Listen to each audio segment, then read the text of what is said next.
Hi friends, I'm going to show you how to get to your week at a glance and get to your assignments for the week. So you're going to go to classwork once you're in your Google Classroom, and they should be listed right here at the top. This week is September 14th through the 18th, so you're just going to click on it, click on the assignment, and it will open. And you will find everything you need here. You have Monday, Tuesday, Wednesday, Thursday, and Friday, and you're just going to click on the link, and it's going to take you to the video or the assignment that you have to do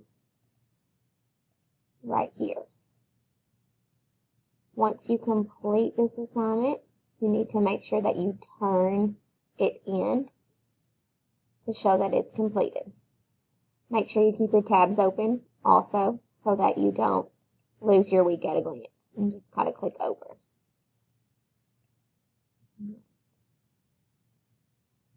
Hope this is helpful.